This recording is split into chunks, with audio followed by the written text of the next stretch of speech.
આમ આદમી પાર્ટીના વિસાવદરના ધારાસભ્ય ગોપાલ ઇટાલિયા જેલમાં બંધ પ્રવીણ રામને મળવા માટે રાજકોટ પહોંચ્યા હતા। જે દરમિયાન તેઓ જેલમાં મળવા જાય તે પહેલાં જેલ પ્રશાસન દ્વારા તેમને મળવાથી અટકાવવામાં આવ્યા। ત્યારે ગોપાલ ઇટાલિયાએ પણ કેટલાક સણસણતા સવાલો કર્યા। શું સમગ્ર મામલો છે, વિગતે વાત કરી। વૈષ્ણવજન તો તેને કહીએ જે પીડ પરાઈ જાનાને રે। નમસ્કાર દર્શક મિત્રો, નવજેન ન્યૂઝમાં આપનું સ્વાગત છે। હું છું ફૈઝાન। આમ આદમી પાર્ટીના નેતા પ્રવીણ રામનો આજે જન્મદિવસ છે। છેલ્લા 3 મહિના કરતાં વધારે સમયથી તેઓ જેલમાં બંધ છે। થોડાક સમય પહેલાં બોટાદના હળદરમાં જે કડદાને લઈને વિરોધ ચાલી રહ્યો હતો ને તે મામલે એક સભાનું આયોજન થયું, જો કે આ સભાને મંજૂરી ન હોવાથી પોલીસ પર પથ્થરમારો થયો અને સામે પક્ષે પોલીસે 85 જેટલા લોકો સામે હત્યાનો પ્રયાસનો ગુનો નોંધ્યો હતો, જેમાં આમ આદમી પાર્ટીના નેતા પ્રવીણ રામનો પણ સમાવેશ થાય છે, રાજુ કરપડાનો પણ સમાવેશ થાય છે।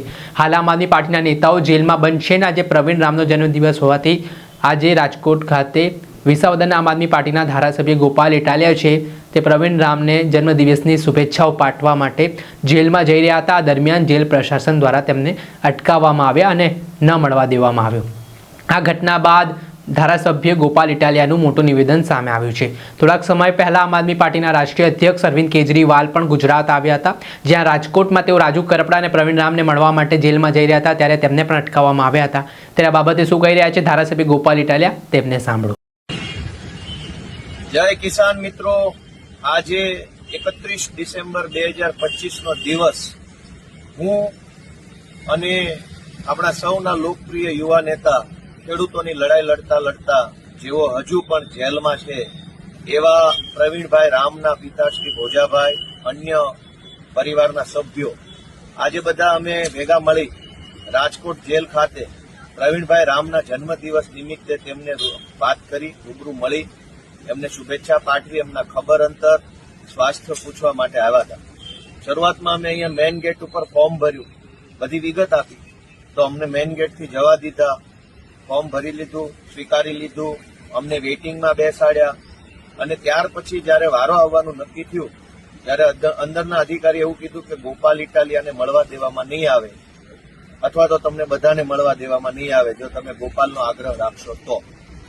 ત્યાર પછી મેં ઘણી ચર્ચા કરી કે મને કેમ નહીં મળવા દેવામાં આવે, કયા નિયમ, કયો કાયદો, કઈ જોગવાઈ, પ્રિઝન એક્ટ એટલે કે જેલનો કાયદો બનેલો છે અને કઈ શું જોગવાઈ છે। તો અધિકારીએ મૌખિક રીતે બસ અમે કીધું છે એટલે તમને નહીં મળવા દઈએ, અમને ઉપરથી કહેવામાં આવ્યું। એક જ વાતનું રટણ ચાલુ રાખ્યું। મેં ઘણી બધી વિનંતી કરી, રજૂઆત કરી કે કોઈ નીતિ નિયમ પ્રમાણે હોય તો કંઈ વાંધો નથી, પણ હવે મારી વાત માન્યા નહીં। ત્યારબાદ મેં એવું કીધું કે હું વકીલ તરીકે મળવા માંગુ છું। તો એમણે કીધું કે તમે નહીં મળી શકો, એ તો અમે નક્કી કરશું કયા વકીલ મળશે। સામાન્ય રીતે નિયમ એવો હોય છે કે કોઈ પણ XYZ વકીલ જેલની અંદર રહેલા કેદીને મળી શકે છે, કારણ કે વકીલ અને કેદીની મુલાકાતનો ઉદ્દેશ્ય લીગલ સલાહ, સૂચન, માર્ગદર્શનનો હોય છે।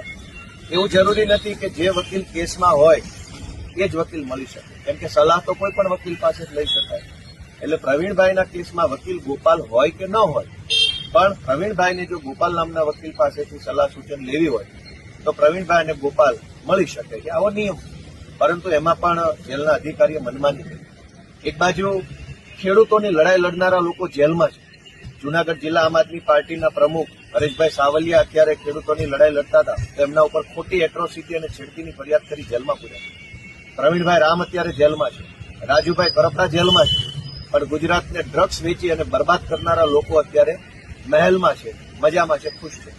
દારૂ વેચનારા, શિક્ષણ વેચનારા, આરોગ્ય વેચનારા, હલકી કક્ષાની દવા વેચનારા, કૌભાંડ કરનારા બધા જ લોકો બિંદાસ ફરે છે, પણ ખેડૂતોની લડાઈ લડનારા લોકો જેલમાં છે।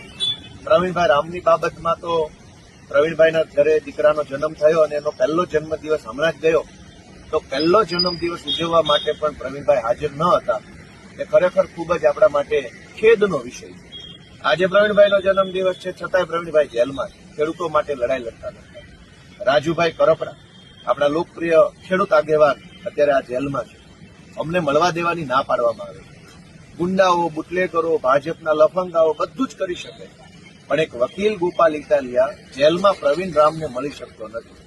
ગુજરાતમાં આ હદે તાનાશાહી અને ગુંડાગીરી ફરતી રહી।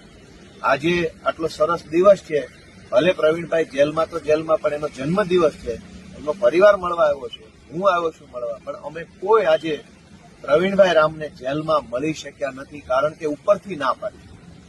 તો મિત્રો, મારી એટલી જ બધાને વિનંતી છે કે આ ઉપર છે કોણ, અને ઉપર બેઠેલો માણસ જો આવો અન્યાય અને અત્યાચાર કરતો હોય તો ગુજરાતની જનતાની આત્મા જાગવો જોઈએ જનતાનો, એવી મારી વિનંતી છે બધાને.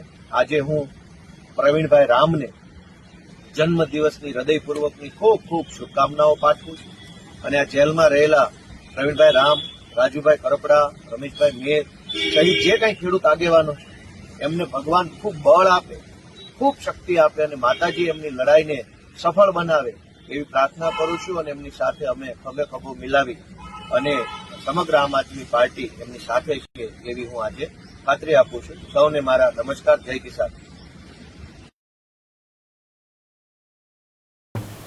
આપણે સાંભળ્યું હતા વિસાવદરના આમ આદમી પાર્ટીના ધારાસભ્ય ગોપાલ ઇટાલિયા. હાલ તેમનું મોટું નિવેદન સામે આવ્યું છે.